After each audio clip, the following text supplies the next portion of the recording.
নমস্কার বন্ধুরা, সাহেব অ্যান্ড টিচার্স ব্লগে আপনাদের সবাইকে স্বাগত। তো আজকে আমরা তৈরি করব কাঁকড়ার কষা, আলু দিয়ে কাঁকড়া কষা। তো এখানে দেখছেনই 500 গ্রাম কাঁকড়া ছিল, তো ওটাকে ভালো করে কেটে পরিষ্কার করে নিয়েছি। এবার কড়াইতে সর্ষের তেল দিয়ে দিচ্ছি। তো ওই কাঁকড়াটার মধ্যে দিয়ে দিচ্ছি স্বাদ মতো লবণ, পরিমাণ মতো হলুদ দিয়ে ভালোভাবে মাখিয়ে নিয়ে কাঁকড়াটা গরম তেলে ভেজে নেব। তো তেলটা গরম হয়ে গেছে, কাঁকড়াগুলো দিয়ে দিচ্ছি।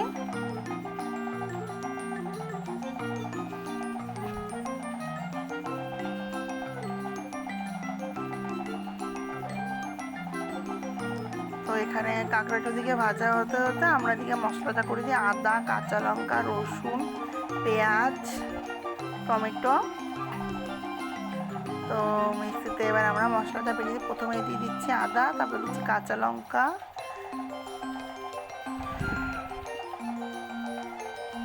দিয়ে দিচ্ছি রসুন, পেঁয়াজ, টমেটো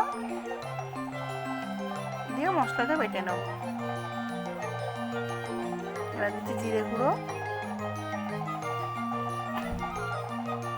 তো এদিকেও দেখুন কাঁকড়াটা প্রায় আমার ভাজা হয়ে গেছে। এবার তুলে নিচ্ছি কাঁকড়াটা।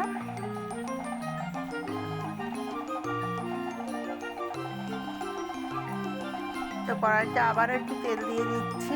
এবার টুকরো করে রাখা আলুগুলো ভেজে নেব।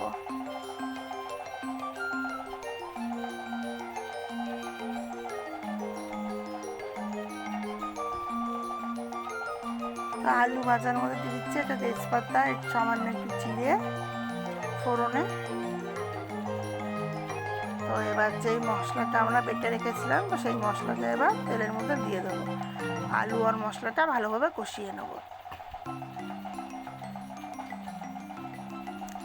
তো দিয়ে দিচ্ছি স্বাদ মতো লবণ, পরিমাণ মতো হলুদ আর একটু কাশ্মীরি লঙ্কার গুঁড়ো। তো এবার ভালো মতো কষিয়ে নেব।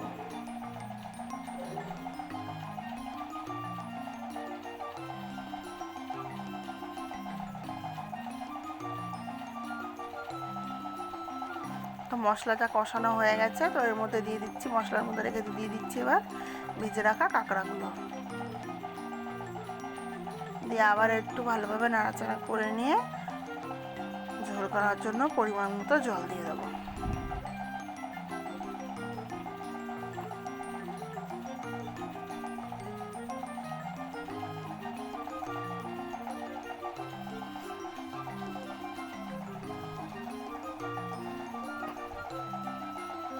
তো এবার ঝোলের জন্য দিয়ে দিচ্ছি পরিমাণ মতো জল। তো আমরা বেশি ঝোল করব না, আলুটা সেদ্ধ হওয়ার মতনই জল দিয়েছি। আলু আর কাঁকড়াটা আমরা একটু কষা কষায় রাখবো। তো আপনারা আপনাদের মতো যে যেরকম পছন্দ করবেন তো ঝোল করার মতো জল দিয়ে দেবেন।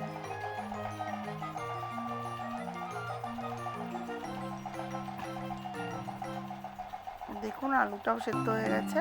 এবার যেই কাঁকড়ার যেই ঘিলুগুলো ছিল সেগুলো এর মধ্যে দিয়ে ফুটিয়ে নেব।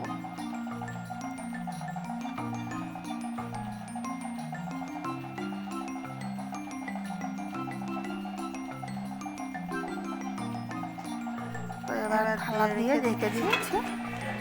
তো 10 মিনিট পর ফিরে আসলাম, ঢাকা তুললাম। দেখুন আলু খুব সুন্দরভাবে গলে গেছে। তো এর মধ্যে এবার দিয়ে দেবো পরিমাণ মতো গরম মশলা।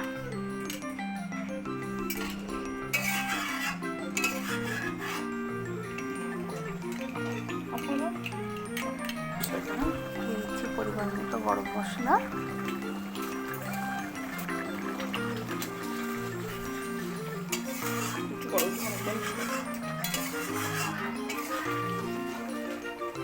হয়ে গেছে আমাদের কাঁকড়া কষা। এবার আমরা হয়ে গেছে কাঁকড়া কষা। তো আপনাদের কেমন লাগলো ভিডিওটা অবশ্যই কমেন্টসে জানাবেন। ভালো লাগলে লাইক, কমেন্ট, শেয়ার করবেন।